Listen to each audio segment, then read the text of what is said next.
10조의 5 권리금 적용 제외. 자, 이 얘기 갑니다. 다음 각호 어느 하나에 해당하는 상가 건물의 임대차의 경우에는 적용하지 않는다. 임대차 목적물인 상가 건물이 유통산업발전법 제2조에 따른 대규모 점포 출치시고 준대규모 점포 출치고 일부인 경우 가로쳤습니다. 거기에 출치세요. 그리고 자, 가로 안에 다만 전통시장 상정과 육성을 한 특별법 제2조 1호에 따른 전통시장은 제외한다. 전통시장 제외한다. 출치고 전통시장은 적용해준다. 권리금 받아갈 수 있다. 권리금 보호된다. 이 뜻입니다. 이게 제외된다는 게 빠진다는 게 아니라. 알았죠? 자, 그러면은 그걸 지금부터 설명하겠습니다. 그거는 어디에 있느냐면은 바로 여기 있습니다. 대규모 점포, 준대규모 점포 이렇게 돼 있죠? 있어봐.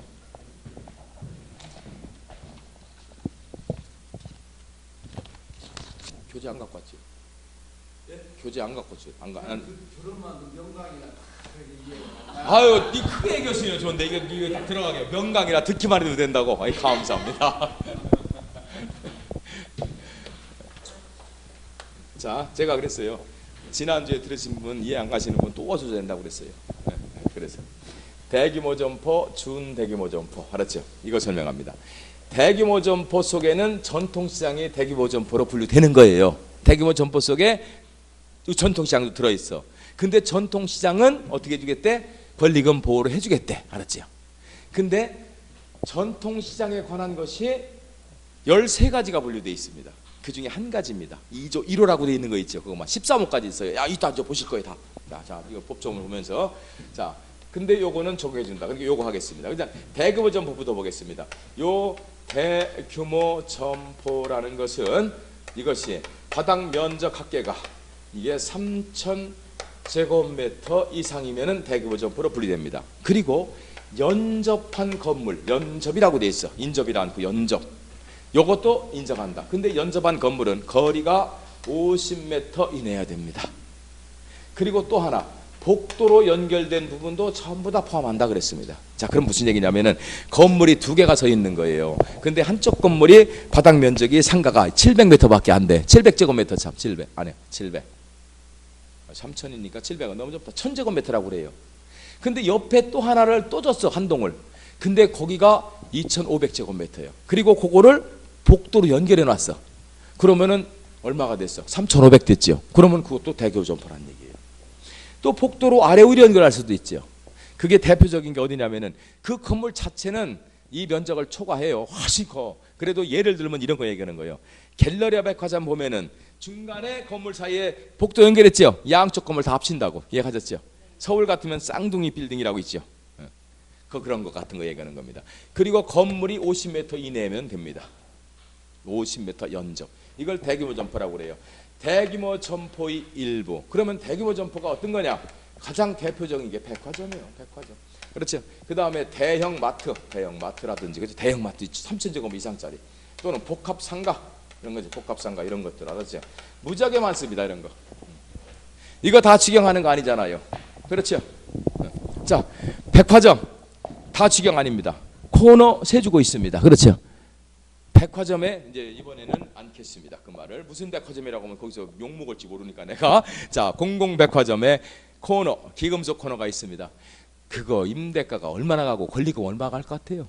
어마어마할 것 같아. 내가 볼 때는 그거 뭐 1, 20억 갖고 될 일이 아닐 것 같아. 그냥 한 20억쯤 된다고 합시다. 이런 매출이 어마어마해 보니까. 그러니까 자기도 권리금 주고 들어가면은 어떻게 해요? 나중에 권리금부터 받겠지 하고 20억 주고 들어갔어. 그런데 10년 뒤에 가서 갑자기 백화점 주인이 제가 사는 대론 임차인 데려오겠습니다. 요 코너. 그리고 권리금 제가 받아가기로 했더니 아닙니다. 회사 직영할 겁니다. 그냥 나가세요.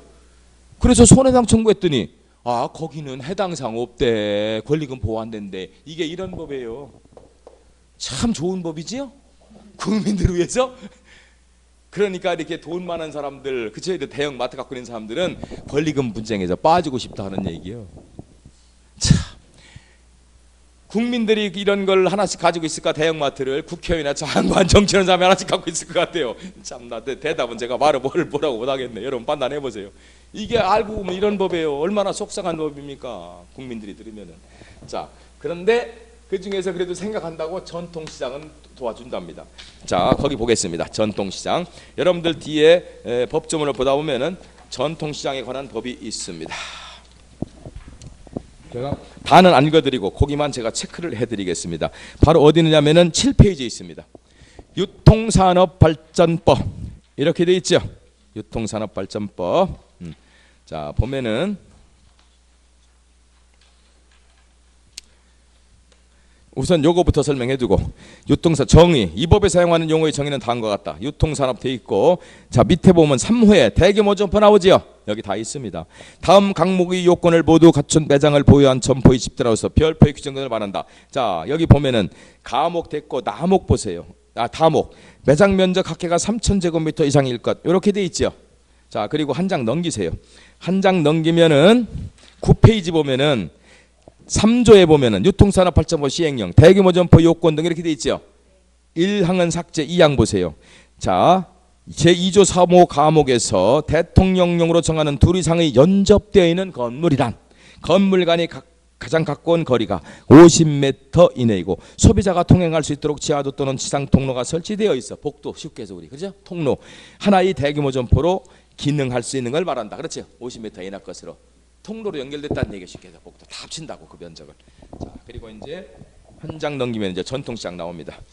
자 전통시장 및 상점과 육성을 한 특별법. 자 이런 법이 있다는 건 저는 알긴 알았습니다. 그런데 내용을 읽어본 건 이번이 처음입니다. 제 법대 나와서도 이런 법 읽어본 건 처음입니다. 그래서 저도 강의를 해야 되니까 한번 법을 봤습니다. 보다 읽다가 그냥 말았습니다. 눈이 빠질 것 같아서 얼마나 내용이 많은지요. 정말로. 그래서 여러분들한테 이거를 설명하는데 잘 들으세요. 여러분은 딴 거 다 필요 없습니다. 지금 내가 전통시장이 뭐예요? 전통시장이 재래시장. 그래 다 그 말 나오대. 예. 그러면 그 전통시장 재래시장이 권리금 보호되는지 아닌지만 알면 되는 거 아니에요, 여러분들? 이해가시죠? 그리고 중개하는 방법 알려드린다고. 자 보시면은 이 전통시장에 관한 것이 여기 정의가 내려져 있습니다. 전통시장 및 상점과 육성을 한 특별법에서 13가지가 있는데 그 중에 2조 1호만. 자 2조 보겠습니다. 10페이지. 이 법에서 사용하는 용어의 정의는 다음과 같다. 1호 이것만 해당되는 거예요. 전통시장이란 자연발생적으로 사회적 경제적 필요에 의하여 조성되고 상품이나 용역의 거래가 상호신뢰에 기초하여 제가 그날 얘기했죠. 상호신뢰 기초는 무슨 전통시장도 중국산 고추 갖다 국산이라고 속여 팔더만 뭘 상호신뢰는. 자 어쨌거나 그렇대요. 상호신뢰에 기초하여 주로 전통적 방식으로 이루어지는 장소로서 다음 항목의 요건을 충족한다고 지금부터 줄치세요. 이것만 아시면 돼요 여러분들은. 특별자치도지사 시장군수구청장 가로 열고 구청장은 자치구청장만 말한다. 알았죠? 자, 이 구청장이 인정한 곳을 말한다. 인정한 곳 줄치고 별표하세요. 여러분들 그것만 알면 되는 거예요. 그럼 다시 말해서 여러분들 아까 얘기한 대로 도마시장 여기 얘기했죠? 아까 뭐 배제시장, 그죠? 중앙시장, 한민시장 많지요? 이게 전통시장은 분명히 전통시장이죠. 재래시장. 거기 있는 거 적용된다고 한 거 아니에요. 구청장이 인정해야 된단 말이에요. 그렇지. 그냥 인정된 것만. 그럼 우리는 그것만 찾아내면 되지. 이걸 뭐하러 합니까? 여기 보면 상시 무슨 수가 몇 개고 점포 수가 몇 개 이상이고 그거 알아서 뭐 하려고. 세수 수 있어요 여러분들? 그러니까 제가 뭐라고 그랬어요. 해당되는 시, 군구에 전화를 해서 여기서 예를 들면은 자치구라는 거는 선거로 이렇게 뽑는데 구청장을 공무원이 와서 이렇게 발령받아는 건 비자치구. 그러니까 여기 청주 같은데 예를 들면 청주 상당구는 비자치구입니다. 그래서 청주시장한테 물어봐야 되는 거예요. 청주시장이 인정하는 거예요. 전통시장도. 알았죠? 그러면 대전 같은 데는 구청입니다. 예를 들어서 구청장한테 전화하는 거예요. 이게 서구에 있다 그러면 서구청장, 서구에다 전화하는 거예요. 청장이 아니라 서구한테 전화하는 거예요. 어디냐면은 그게 무슨 경제과 소속이야. 전부 다 경제과. 그러면은 대표 전화가 나올 거예요. 구청에. 그러면 거기다 물어보는 거예요. 전통시장, 재래시장 이거 담당하는 부서 좀 바꿔주세요. 그럼 그걸로 딱 돌려줍니다. 그래가지고 거기서 담당자를 찾으세요. 왜 그러냐면은 제가요 부동산 중개를 하려고 그러는데 아니면 중개사 아닌 사람은 이렇게 해야 되겠지. 거기 내가 가게를 권리금 주고 들어가려고 그러는데 나도 권리금 보호되는 가게인지 아닌지 그것 좀 알고 전통시장인지 알고 싶어서 그래요 하면은 아 번지를 알려주세요. 그러면 도마동 몇 번 저쪽에 알려줍니다. 그러면 그 담당자는 다 알고 있습니다. 그 전통시장은 우리 구청장이 인정한 곳입니다. 그러니 권리금 보호되니까. 알았죠? 권리금 줘도 됩니다. 또는 뭐 권리금 받아갈 수 있는 데입니다. 이해하셨죠? 보호되는 그걸 가져준단 말이에요. 그러면 여러분은 그놈을 가지고 중개하시면 되는 거지. 여러분이 판단하는 거 아니라는 거. 이해하셨죠? 그렇게 찾아내면 됩니다. 그러나 단 하나 꼭 필요한 거 무엇은 반드시 갖추고 있어야 한다. 제가 그날 했어. 최고 중요한 건 이거요. 거기 대통령령 아니요 구치장군수 구청장이 인정한 것이 중요한 게 아니에요. 뭐는 그렇지. 그걸 다른 말로 하면은 대항력은 갖추고 있어야 됩니다. 대항력 갖추지 않으면 소용없습니다. 대항력이 뭐예요? 사업자 등록과 점유입니다. 그거 안 돼 있는 데는, 쉽게 사업자 안 돼 있는 데는 소용없습니다. 그 안에 들어있어도, 전통시장 안에. 그렇죠? 여러분이 판단할 거는 반드시 그거. 사장, 그 외에는 그런 재래시장은 사업자 않고 하는 가게가 꽤 많아요. 그러면서도 권리금 주고받고 하거든. 그건 자기네끼리 알아서 주고받는 것이지 법으로 보호되는 건 아니라는 걸 아셔야 됩니다. 아셨죠? 그걸 꼭 확인하셔야 됩니다. 이렇게 하시면은 중개하는데 아무 지장이 없습니다. 그리고 나머지 궁금하면 읽어보세요. 뭐 내가 볼 때는 별로 읽어볼 필요 없을 것 같아. 자, 이렇게 보시고 그 다음에 이어서 자, 이제 뭐가 있어요? 준대규모 점포가 있죠. 자, 그러면은 그 밑에 준대규모 점포. 준대규모 점포라는 것은 무엇이냐면은요, 이런 데가 있습니다. 우리 그 기업들이 바로 상호 출자 제한 기업 집단이라는 것이 있습니다. 상호 출자 제한 기업 집단. 자, 이것은 뭘 얘기하느냐면은요, 상호 출자, 서로 출자해서는 안 된다. 이거는 자본금이 얼만큼? 10조 이상입니다. 뭐 합쳐서 계열사를 뭐한다? 포함해서 10조 이상이 되면은, 여기는 10조 이상이면 서로 출자를 못하게 돼 있습니다. 서로 출자하면 어떻게 되니까 외형을 막 부풀리는 거예요. 그래서 전체 막 자산 규모가 100조, 200조만 될 수 있어. 서로 막 출자해야 되다 보면. 그렇죠? 이거 제한됩니다. 그리고 상호 출자하면 이거는 형벌 대상입니다. 대표 구속됩니다. 그리고 자본금이 5조 이상이면은 공정거래위원회에서 조사합니다. 수시로 감독합니다. 그렇죠? 자, 이게 원래는요, 몇 년 전에는요, 이거 처음에 권리금 나왔을 때 그때는 5조 이상이었어요. 처음에 옛날에는 2조, 5조 자꾸 올라가는 거예요. 이제 자산 규모가 커지고 이렇게 되니까, 사회가 발달되니까. 자, 근데 10조 이상인데 이 계열사 포함해서 10조 이상인 게 도대체 얼만큼이냐 하는 얘기냐면은 현재 32개 회사입니다. 32개. 제가 이거 4월 달인가 조사해. 이거는요, 상호 출자 제한 기업 집단은 매년 4월 1일 날 발표합니다. 10조 되나 안 되나 해가지고. 알았죠? 근데 현재 32개입니다. 32개. 자, 그런데 여기서 운행하는 체인 사업이요. 무슨 사업이라고 그랬어요? 여기가 운영하는 체인 사업. 이 체인 사업은 권리금이 보호되지 않습니다. 그게 어디 있냐면은 여러분들 보시면은 다시 또 7페이지 보세요. 7페이지.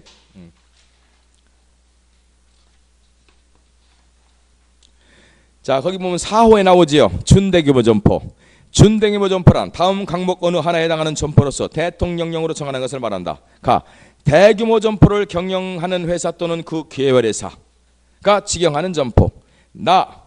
바로 독점 규제 및 공정거래에 관한 법률에 따른 상호 출자 기업 집단 계열회사가 직영하는 점포. 그러니까 직영하는 점포니까 상관없어. 직영이니까. 그렇죠? 자, 다가 문제란 말이에요. 가목 및 남목의 회사 또는 계열회사가 6호 과목에 따른 줄치세요. 직영점형 체임 사업.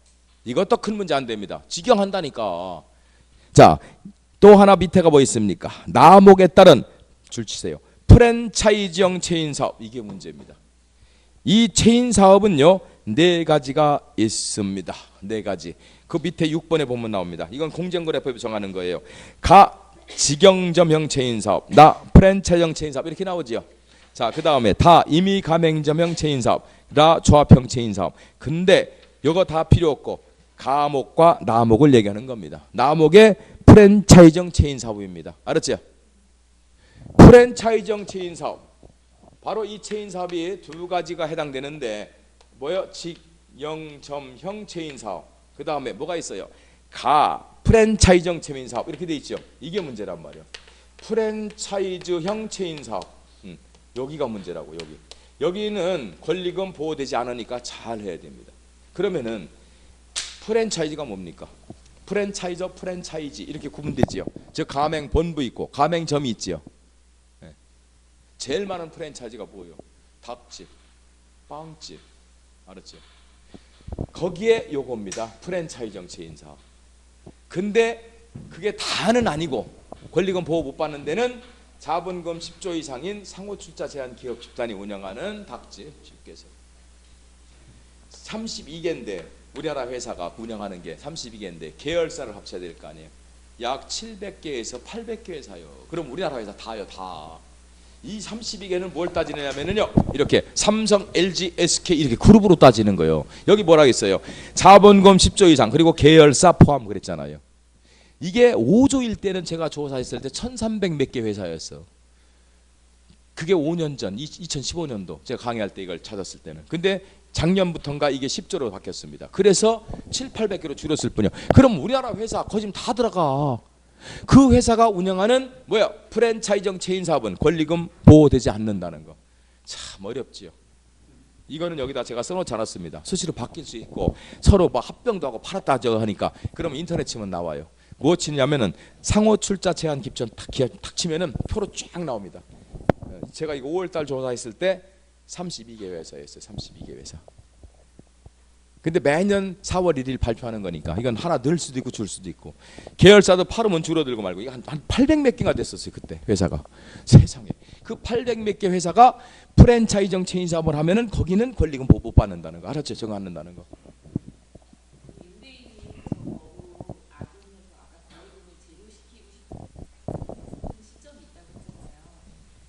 좀 이따 그거는 설명하겠습니다. 자, 어쨌거나 우리 국민들끼리 지구 먹고 싸워라 지금 하는 법이에요. 이 법이. 아셨어요? 자, 그것도 알아두시고 다 여기 다 써놨어요. 제가 9페이지 보면은 9페이지도 보면 맨 끝에 참고 상호 출자 기한 집단 이런 거 다 써놨습니다. 이렇게 중요한 거는 제가 메모해서 나오죠? 그래서 한 번씩 쭉 읽어보시고 공부하시면 되겠고, 자, 그 다음에 이어서 요거 이제 바로 마무리하겠습니다. 자, 여기 보면은 10조의 8 이게 뭡니까? 3기 달하도록 차임을 연체했을 때 임대인은 계약을 해지할 수 있다는 거 알았죠? 자, 그 다음에 6번 갱신 요구, 요번에 바뀐 거 여기 출시세 별표하세요. 임차인의 계약갱신 요구권은 최초의 임대차 기간을 포함한 전체 임대차 기간이 10년을 초과하지 않는 범위 내에서만 행사할 수 있다. 알았죠? 최초 계약 기간과 합쳐서 10년이라는 거. 그런데 여기에는 뭐를 안 줬다고 그랬죠? 제가 소고표를 안 줬다고 그랬지요? 그 내용은 어디 있느냐? 부칙에 들어 있습니다. 2조 부칙을 보면은, 자, 계약갱신 요구 기간의 적용례 이렇게 돼 있죠. 밑에 부칙에. 자, 보면은 10조 이항의 개정 규정은 이 법 시행 후 줄치세요. 이 법 시행 후 줄치고 끊어서 4페이지의 2조 4페이지의 부칙입니다. 8 부칙의 2조 맨 밑에. 자, 이 법 시행 후 줄치고 끊어서 최초로 체결되거나 줄치고 받쳐서 끊으세요. 하나가 또 있어요. 갱신되는 임대차부터 적용한다. 줄치세요. 알았죠? 그래서 갱신되는 임대차 때문에 소고표가 없다고 하는데, 제가 또 부랴부랴 이거요 10월 15일 날 16일 날 발표 이거 저기 통과됐지요? 저는 강의를요 16일 날 강의를 했어요. 16일 날. 그러니 이거 안 할 수가 없잖아요. 그래서 15일 날 제가 학교에서 강의하면서 인터넷 뒤지고 학생들 막 시켜서 인터넷 잘하니까 너 이거에 대한 무슨 유권 해석이나 뭐 나오는 거 혹시나 있으면 자료 같은 거 막 뽑아라. 그랬더니 거기서 제가 찾아낸 게 그거예요. 법조체 유권 해석 찾아냈단 말이에요. 알았죠? 그래서 그 다음 날부터 저 강의했어요. 이거 가지고. 그거 안 나왔으면 저는 한 가지밖에 모를 뻔해서 실은 저도. 알았어요? 그 유권 해석을 봤으니까 그렇지요. 그리고 그 유권 해석이 타당한 것 같아요. 알았죠? 자, 보면은 이게 어떤 얘기냐면은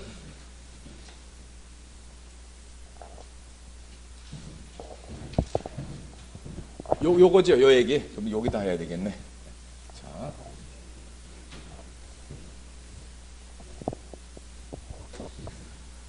요 10년 보면은 이 법 시행 후 처음으로 체결되거나 갱신되는 임대차.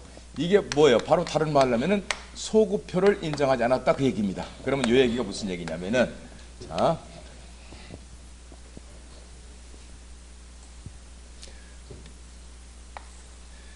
(2018년 10월) 여기가 16일입니다. 요 계산이. 그래서 이 법 시행 이후에 10월 16일 이후에 2018년 10월 16일 이후에, 자, 여기서 최초 계약 들어갑니다. 최초 계약. 아, 이건 볼 것도 없이 몇 년입니까? 아, 10년이죠. 그렇죠? 그 다음에 이 법 시행 이후에 갱신되는 계약. 알았죠?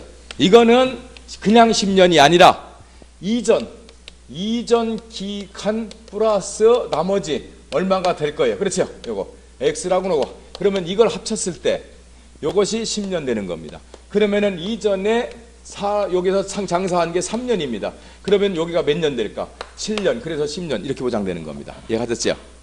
자, 그런데 이 해석을 이렇게 되어 있습니다. 법제체육권 해석이 첫 번째 경우는 1년씩 갱신이 들어갑니다. 1년. 자, 플러스 또 1년. 그러면은 지금 1년, 2년, 3년, 4년이지요. 자, 이 사람 그 전에는 몇 년 보장됐으니까 5년 보장이니까 5년 차 이게 1년. 그러면 이게 뭐예요? 5년 차 갱신이지요. 다른 말로 하면 마지막 갱신이지요. 요 1년 요 갱신이 2018년 10월 15일 요 이전에 갱신되는 거예요. 15일 포함해서. 그러면은 여기서 자 1년 더 가면은 2019년 10월 15일이면 끝나겠지. 그럼 여기서 5년 다 채워졌다는 얘기, 그죠? 그럼 여기로 끝난다 이 얘기입니다. 자, 두 번째 거 빨리빨리 합니다. 두 번째는 이렇게 돼. 계약을 갱신을 1년씩 하는 게 아니라 2년씩 갱신할 수도 있단 말이에요. 자, 그러면은 2년 플러스 2년. 그러면 나머지 여기 2년입니다. 요게 2년이 마지막 갱신이지, 그죠? 마지막 갱신. 그러면 요게 이 갱신이 15일 또 결국은 이전입니다. 이전에 갱신되면 이걸로 끝나는 거예요. 그러면 이 사람은 요날 갱신했다고 그래봐. 2018년 10월 15일. 그러면은 요렇게 가면은 2019년 그렇죠. 20년 10월 15일이면 이거 끝났어. 그러면 이 사람은 다행히 그래도 2년까지 해서 6년은 한 거예요. 그죠? 자, 그 다음에 법제주권에서 세 번째. 저도 이것만 생각했지 이 생각은 좀 못했었거든요. 갑자기 당황해가지고. 찾았어, 다행히 제가 이거를. 자, 여기 몇 년? 3년씩도 갱신할 수 있답니다. 자, 플러스 그럼 여기 3년이 마지막 갱신이에요. 이게 마지막 갱신. 3년짜리가. 그러면 요게 2018년 10월 15일 포함해서 그 이전에 갱신되면은 끝난답니다. 그러면 15일 날 갱신했다고 보면은 이렇게 되는 거지. 자, 언제 끝난다고요? 2019년, 2020년, 2021년 10월 15일. 그럼 여기까지 가면 이게 6년 한 거네, 장사. 그죠? 그러나 여기서 이걸로 끝이라는 걸 아셔야 됩니다. 이거밖에 없어. 하나 더 한다고 그러면 4년짜리 만들면 되지 뭘. 날짜를 꼭 집어서 15년 5월 10일 날 계약을 했어요. 그렇게 한번 2015년이면은 16, 17, 18, 19. 자, 그러면은 이렇게 봅시다. 2015년 그래 하나 들어왔으니까 해봅시다. 언제로? 5월 10일. 그러면 이 사람은요 16년 5월 17년 5월 10일 18년 5월 10일. 그러면은 이게 여기가 1년, 여기가 2년, 여기가 3년. 이 사람은 상관없지. 왜? 여기서 3년이니까. 또 언제까지? 2019년 5월 10일 날 이게 4년차 갱신. 여기도 마지막 갱신 또 들어가잖아. 그러니까 이 사람은 살아났지. 그 사람은 요 놈까지 다 합쳐서 나머지 합쳐서 10년. 그럼 무조건 최초 계약으로 10년이니까 이거는 이렇게 넘어갈 수 있어. 그런데 이게 2014년이면 안 되네. 그렇죠? 2014년 5월 10일이면은 2015년 5월, 16년 5월, 17년 5월, 18년 5월. 이게 1년, 2년, 3년, 4년. 아, 여기도 되네. 여기도 2018년 5년이 4년차 갱신 아니야, 그죠? 그러면 이 사람이 2019년 5월 달에 마지막 갱신 할 수 있잖아. 5년 주장할 수 있으니까. 그때 갱신 되지. 그러니까 여기도 되지요. 2013년 게 문제네. 13년은 안 되네. 5월 달, 올 5월 달이 마지막 갱신 들어갔으니까. 그죠? 10월 16일 이전이니까. 예? 아니, 투회가 똑같으나 마나 이게 쉬웁잖아요. 이해가셨지, 그럼? 예. 자. 근데 문제는 1년씩이 아니, 근데 문제는 뭐냐면은 1년짜리만 생각하면 안 된다는 거예요. 2년 넘어가는 거, 3년 넘어가는 거 생각하라는 거예요. 법제처에서는. 갱신이. 아셨죠? 네, 그거 잘 하셔야 돼요. 예? 뭐가? 아예 2년씩 계약서를 써서 넘어가. 2년씩. 알았죠? 그럼. 왜냐하면 여러분들은 이거 계약서 안 쓰는 거 생각하는데 다 쓰는 거예요. 그리고 또 하나, 계약서를 새로 쓰니까 그건 그때부터 새 계약 아니에요. 그런 거 없어요. 그럼 계약서 썼다고 해도 새로운 계약이 아닌 거예요. 아셨죠? 자, 이게 1년짜리로 가면 13년은 안 되네. 14년까지는 됩니다. 이해하셨죠? 근데 여기서 하나 더 팁은 뭐예요? 살아날 수 있는 방법은 5년 끝났든 6년이 끝났든 임대인을 살살 꼬드겨서 무슨 수를 쓰든 간에 사장님이 1년만 다 한번 갱신해 주면 안 될까? 그동안 장사도 돈도 못 벌었는데 난 더 딴 얘기도 없어. 그냥 1년 뒤에 나가고 싶어. 그냥 한 번만 더 갱신해 주면 안 돼요? 사정을 하는 게. 임대인이 안 됐어서 그래. 딱 1년만이요. 1년만 갱신해 줘. 해서 갱신 됐잖아. 어쨌거나. 그러면 그 살아난 거예요. 그 뒤에 이제 10년 채우는 거예요. 이제 더 몇 년 더 해서. 자, 이해 가셨지요? 예. 아니 지금 가만히 있어요. 여기가 더 중요하다니까. 예. 이거 살리는 게 더 중요하다니까. 이거 살리는 게 더 중요하다고. 알았지요? 이거 살리는 방법이 뭐라고 그랬어요? 그럼 주인한테 사정해서 한 번만 더 갱신해달라고. 1년만. 알았죠? 그래서 갱신되는 순간 이 법 이후 갱신된 거 아닙니까? 이해 가셨죠? 그럼 그리고 거기다가 쓰는 거예요. 특약에다가 아까 질문 들은 것처럼 임차인이 사정해서 1년만 하기로 한다. 1년 뒤에 나가야 된다 하고 특약 걸어왔자 소용없다고. 알았죠? 이건 강행 규정이라. 예. 자,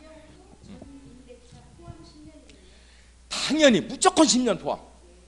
당연히 무조건 10년 포함. 맞습니까? 자, 이어서 그 얘기까지 해서 임대차에서 요 계약갱신에 관한 것은 다 끝내고 다음에 또 개별 실무로 들어가도록 하겠습니다. 좀 쉬었다 하겠습니다.